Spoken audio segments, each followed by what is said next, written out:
Hey, what's up? We're reading more Hinamatsuri. I really enjoy this series. An absolutely wacky comedy.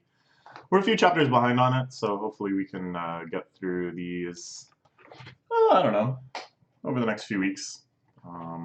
Each one is pretty long, so I want to kind of savor them. I don't want to feel like I'm just rushing through them.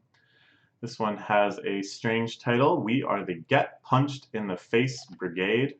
On the cover, we have one of Hina's friends, the one who was in China for so long and was on the desert island before that, whose name has completely eluded me right now because I haven't read the series in quite a bit.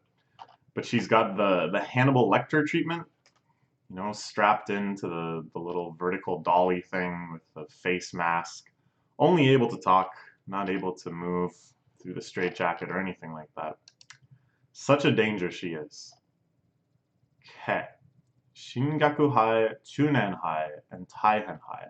It's really easy to tell who the smartest school in the area is. So this is the delinquent school that Hina goes to, I think. Or she goes to one of these two delinquent schools. She goes to the one that has this guy with the kill written on his, what's this called? A face mask? Is it just called a face mask? A breathing mask? I don't know. Cold mask thing? Yeah, it says Koro. Didn't even tickle. Don't underestimate Taihen High Karate Club. Into advisor's punches, you hit like mosquito bites. Don't believe it's corporal punishment if she doesn't hit you in the face. The strongest around. Continue to endure her violence, you become part of Nita-kun's elite force. Oh yeah, they have a totally misunderstood idea of Nita-kun. They just know he's like a badass Yakuza. They really don't know what they're in for if they try to adopt his way of life. Getting your ass kicked is training all along. Yeah, they're not going to become Nita's henchmen. The soldiers under Nita-kun. Oh, I'm so sorry. I got all mixed up. On the cover page of this chapter. That's not Hina's friend that was on the desert island and stuff. That's Nita's sister, of course. I forgot. Yes, she's working as the karate club advisor here. Sure. Yeah, she's completely wild. She's observing these delinquents practicing. Why isn't the advisor kicking her asses? Just happen to punch their faces when they look away during practice. So they were saying before, it's not corporal punishment if she doesn't hit their face. Like that's like the loophole they found in order for her to actually fight them without getting in trouble. So she's looking for excuses to just punch them in the face and make it seem like an accident. She's saying that we have to get her to punch us. Yeah. This is so bizarre. Okay. The facial expressions they're giving is so disturbing. That's all baiting me. Bad news, Miss Nita. Half your members have quit and we're not even happy you're in school. Yeah, so this is obviously going to happen. Their loophole doesn't really make any sense. It was just something they had convinced themselves that was okay. But no. Been hearing stories about corporal punishment being rampant. Of course you have. And right now she just admitted to it. That she's been pounding their asses in. Next time you punch them, and we'll have to have you resign. But how can I teach karate if I can't punch? Learning to punch people is good. Oh, are they trying to get me to hit them so I'll be fired? It's not that at all. Okay. Alright, so this is kind of like a classic of the series, this sort of miscommunication. And, of course, what it leads to just spirals more and more out of control. She only hit us like 2 or 3 times. Okay, so this is kind of what leads to the situation on the cover page. She's bound her hands and feet in shackles. And she definitely looks like a vicious criminal being escorted by police. Very true. This reaction shot at the top of this page here is fantastic. Very mimetic. I won't let your plan work. So they strategize again. I think they're still in the mentality that they need to like trick her, that they need to somehow play some sort of game. You know, they think it's all, yeah, a cat and mouse game. All right. I like this sort of conflict because it's not just like they think it's yes and she thinks it's no. Like it's not that kind of binary, strictly opposed misunderstanding. It's like two just completely incompatible, but not really directly conflicting understandings of the situation, such that the misunderstanding can just spiral further and further out of control. Not enticing her enough. If only Nita-san was here. They think back to this image of Nita-san. No use for puppies who wait to get their food. I'm interested in starving wolves who will kill for meat. If you want something, beg for it. So this is Nita-san impression. I'm gonna say 1 out of 10. It's kind of grasped aspects of his personality or worldview, but in a way that they're not correctly parsing like the several layers of alienation and irony inherent in what he's saying. They've just kind of taken it at face value, and yeah, no. They're all acting like he's basically been possessed by the spirit of Nita, asking if he's a divine Miko, a shrine maiden. To get more bold, wouldn't it just be easier to ask her to punch us? We'd just be masochists. Oh, she's so frustrated. They both want the very same thing. They both want to just be beaten senseless. Oh my god. Oh my god. They're so stupid.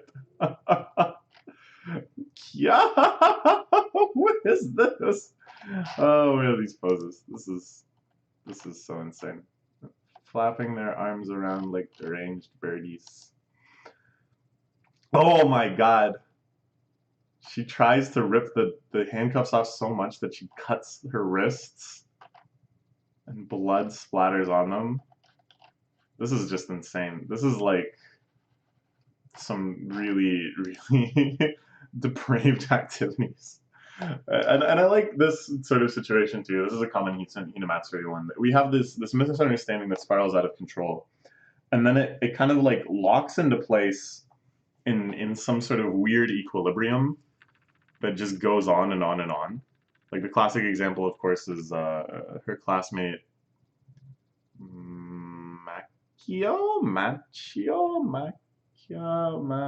whatever, Mikoto? I don't know. Who accidentally starts working at the bar, but then just becomes a regular employee of the bar. And like, even though it's all just kind of based on misunderstanding and it's like a real wacky circumstance, they lean into it so much that it can just kind of become a regular plot point. Same with her ascension to multinational corporation CEO or whatever she is now.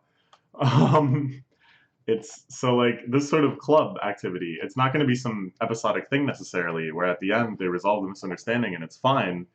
It could just become this bizarre, depraved thing where they all dress up like that and she's just getting drunk in the back and she's all handcuffed.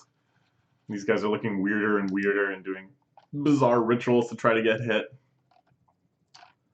Boo's good. Boo's good, yeah.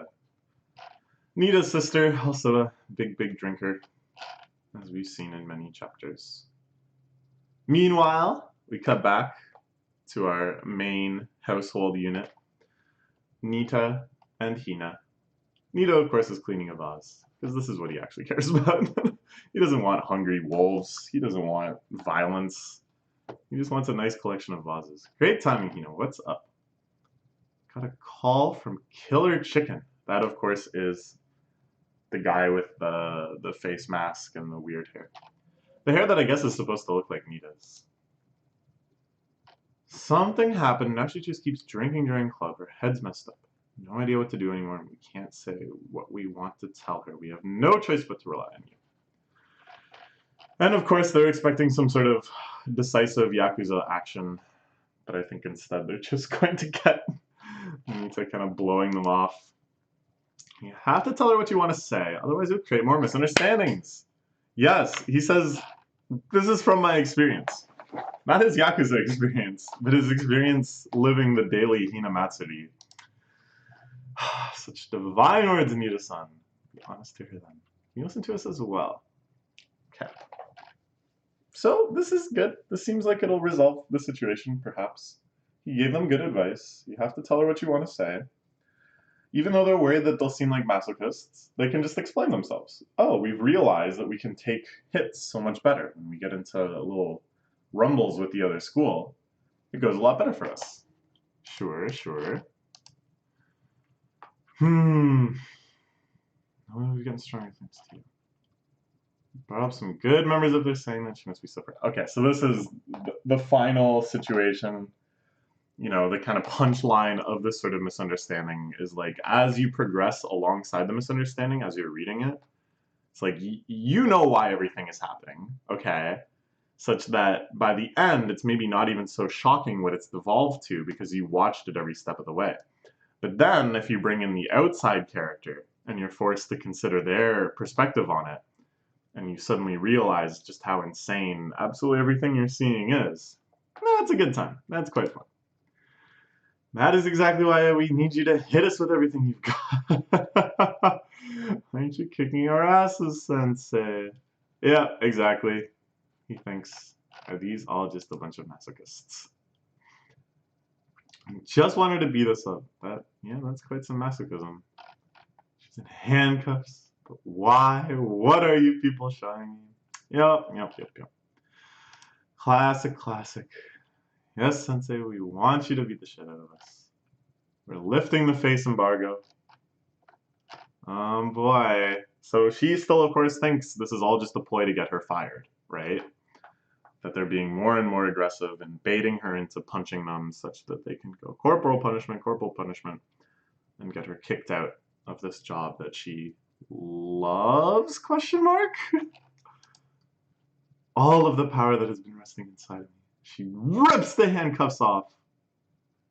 Blood pouring down from her wrists. How terrifying. Killer Chicken shocked, excited. Unleash, she shouts, ripping off her ankle cuffs as well. Made me the happiest girl in the world. I think he is a masochist. I don't think he's thinking at all about fighting the other delinquent schools.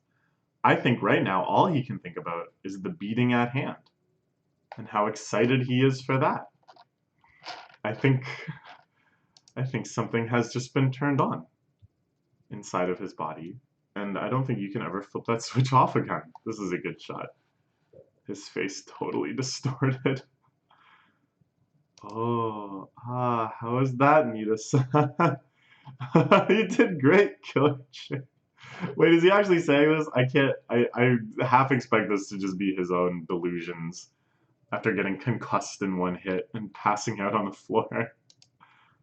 You're the guys and those who call me here. What exactly am I watching? Alright, this is all pretty funny. Because, like, they called Nita-san because they think he's a badass Yakuza. They know that he might have some sort of influence on his sister. And they want to learn from him. Like, they want to show that they're good students that could eventually become part of his cadre.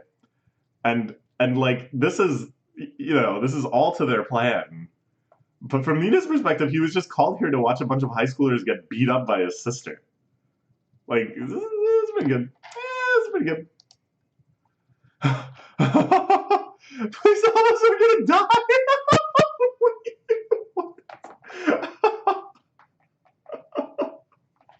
Yeah, no, they've changed their mind. That's reasonable. Make sure to enjoy your club in moderation. And he runs off. The true monster has appeared. The Heisei monster has fled the scene. So of course that's what they were calling him in that news article and stuff, the Heisei monster.